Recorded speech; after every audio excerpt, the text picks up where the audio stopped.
मेरे देशवासियों, आज अभी कुछ ही देर में हिंदुस्तान का नहीं, वर्ल्ड का ग्लोबल लीडर आकर के क्या कर रहा है। आज सीना चौड़ा हो जाना चाहिए हर इंसान का। जैसे सुभाष चंद्र बोस ने जो नारा दिया था ना, वो तुम मुझे खून दो मैं तुम्हें आज़ादी दूंगा, तो क्या किया था बहन बेटियों ने, हम बोलते हैं बहन बेटियों ने, माताओं ने अपने नाक के कान के, क्यों अंग्रेजों ने तो लूट लिया था हिंदुस्तान को, सबको पता है अंग्रेजों ने क्या लूटा था। गौरी गजनवी अब्दाली आए, लूट लूट के गए, देश को बर्बाद करके गए, सबको पता है। दुनिया में कभी ऐसा नहीं था कि हिंदुस्तान के अंदर कि ये सोने की चिड़िया दोबारा बनेगा, लेकिन अब ये मौका है, ये मौका नहीं चूकना चाहिए। देश के लिए कोई भी टैक्स अगर मेरे पास कुछ बनता है, इसके अंदर आता है कि ये बोलेंगे 20,000 करोड़ का ये किसी का महल नहीं है, ऐसा यासी का अड्डा नहीं बन रहा है। सर मेरे देशवासियों, कोई ये अड्डा नहीं बन रहा है, ये कोई जुआ घर नहीं बना है, ये सयासी का अड्डा नहीं बना है, ये सब का देश की शान, ये देश की शान बन रही है। हम आते जाते कोई भी आएगा जाएगा, राजनयिक आएगा, वो भी यही पूछता था कि ये किसने बनाया। ये अंग्रेजों ने, वो ब्रिटिश गवर्नमेंट, उनको उनकी गुलामी की हमने। वो बोलते हैं ना, एक एक बना हुआ है रकाबगंज गुरुद्वारे, शीशगंज गुरुद्वारे, वो आता है गुरुद्वारा, उससे आते हैं।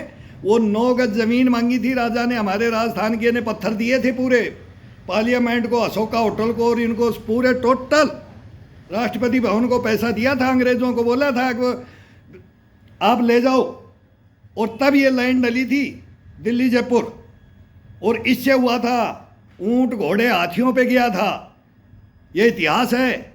और फिर अंग्रेजों ने बोला था, बोलो आपकी कीमत बोलो। ये लाल पत्थर जो दिया गया था, ये बना हुआ है, इसका बोला था, बोला इसकी कीमत बोलो, बोला मेरे को 9 गज जमीन चाहिए दिल्ली में, ईस्ट लुटियन जोन में। वो जगह भी एक फुहारा सिस्टम है, उसमें कुतुब मीनार जैसे एक लगा हुआ है, वो हाइट का। तो बोला इसमें ये मूर्ख ऐसा राजा तो मूर्ख मिलेगा नहीं, हिंदुस्तान में ही नहीं मिलेगा ऐसा पागल आदमी। अगर इतना इसने हमारा पत्थर इसने खरीद के इसको भेजा है, और ये 9 गज जमीन मांग रहा है। वो तो 2 गज भी मांग ले तो भी बहुत थी। उसका दिमाग आज पढ़ा जाता है तो दुनिया रह जाती है। वो कहानी है दिल्ली में कोई नहीं बताता। हम भी ड्यूटियाँ करते थे पार्लियामेंट में, तो जब ये कहानी मालूम रही तो हमारा सीना चौड़ा हो गया। हम राजस्थानी हैं और हम देशवासी हैं, इस हिंदुस्तान के नाग सैनिक हैं, हमारे को ये कहानियाँ किसी ने नहीं बताई आज तक इतिहास के अंदर। अब ये पूरी कीमत 9 गज ज़मीन मांगी थी, और वो 9 गज ज़मीन आज भी वहीं खड़ी है। और उसको पहले उसको पूछा जाता है तो उनकी धूल हो जाती है, पूरी पार्लियामेंट की, राष्ट्रपति भवन की, और अशोका होटल सब की, मतलब इंडिया गेट सब में पत्थर लगा है वो, और सब मतलब उसके नीचे हो जाते हैं, और उस राजा का नाम आता है। अगर इसने ये मांगा था तो अपनी बुद्धि से, तो बाद में अंग्रेज पछताए हैं, वो सोचे हैं। आप बाद में उसका शोध हुआ है, उसका नाम कहीं नहीं आता है उस राजा का। कई किताबों में लिखा मिल जाएगा कि 9 गज जमीन किस लिए मांगी थी, अपनी बल और बुद्धि बोलते ना, बुद्धि से। फिर भी हिंदुस्तान का नाम रखा था कि हाँ उस राजा ने इसको बनाया, इन पत्थरों को। वो पैसा तो उनका था, नहीं लिया, कारीगर भी थे उनके, हमारे ही थे, पत्थर भी हमारे ही थे, लेकिन नाम उस राजा ने नहीं होने दिया। ये आज की कहानी मैं बता रहा हूँ। अभी थोड़ी देर में मोदी जी आ रहे हैं, और वो लकीर खींच के जाएंगे ना, वो सांप वाली नहीं है, वो लक्ष्मण रेखा खींच रहे हैं, ये हिंदुस्तान की लक्ष्मण रेखा खींच रहे हैं। हम भी 1984 में गए थे, तो रांची के अंदर बिरसा मुंडा चौक, उनकी कहानी सुनी। बिरसा मुंडा बारे में कभी नहीं पता था, अब नाम आया है, अब आया है बिरसा मुंडा का भी नहीं। इतिहास में बिरसा मुंडा का हमने नाम पढ़ने के लिए लिखा ही नहीं जाता, इतिहास सही लिखा ही नहीं जाता। वो कौन वीर योद्धा थे, कौन अंग्रेजों से लड़े हैं, हर इलाके के अंदर योद्धा थे। एक नहीं है मैंने आज़ादी दिलाई, एक ही पार्टी बोले मैंने आज़ादी दिलाई, बाकी तो जाओ भाड़ में। ऐसा नहीं हुआ है हिंदुस्तान में। ये गलत जो इतिहास है ना, इस इतिहास को भी सुधारेंगे। और जो ये अंग्रेजों की निशानी है ना, इनको अब सुधारने का मौका है। इनमें मेन में एक मत निकालो, अभी आ जाएंगे थोड़ी देर बाद में, मोदी जी जाने के बाद में बहस चलेगी, बैठाएंगे, आएंगे सब पार्टियों के आएंगे, आते हैं, फिर वही मेन में एक निकाल करके हिंदुस्तान की ऐसी की तैसी करना चाहेंगे। फिर वो मोदी के कपड़े फाड़ेंगे। फिर बाँ चढ़ाने लग जाएंगे। वो बाँ चढ़ाया था ना, रशिया के खिलाफ चढ़ाया था ना, यूक्रेन के देखकर सपोर्ट में चढ़ाया था बाँ उधर वो यूरोप ने। क्या हुआ? अब सर्दियाँ आ रही हैं और अब जब गैस और वो कोयला और ये सारा बंद करेगा ना तेल, नानी आज आ जाएगी। वो उनका हक था, हमने कभी पाकिस्तान को नहीं किया। पाकिस्तान मर रहा है अभी, अब रो रहा है, फिर मित्रता कर ले, हमारे बैन लगा रहा है। तो यूक्रेन नाटो के अंदर जा रहा है, वो उनका था, टुकड़े उनके हुए थे। तो हमारा रशिया भाई है। और अब चाइना भी क्या कर रहा है? चाइना भी क्या कर रहा है? पुतिन मिलने वाला है अभी, और मोदी जी गांठ से गांठ फंसा करके खड़ा हो गया ऐसे उंगलियां में, अगर निकाल के पंजा खोल के दिखा दो। तो वापिस भी हो रही है फौज। और मैं तो बोलता हूँ रशिया को कि इसको मना लो। कभी ज़माने में हम भी सुनते थे कि रूस और चाइना और हमारे बीच में पाकिस्तान कांटा था, कांटा। अटल बिहारी वाजपेयी साहब ने भी कोशिश किया था, पुराने राज किया था, सबने बोलते सब नेताओं ने बीच बीच में किया है कि मिल जाएं, लेकिन अमेरिका मिलने नहीं देता है। अमेरिका जल्लाद है, वो मरवा जाता है जहाँ आता है वहीं।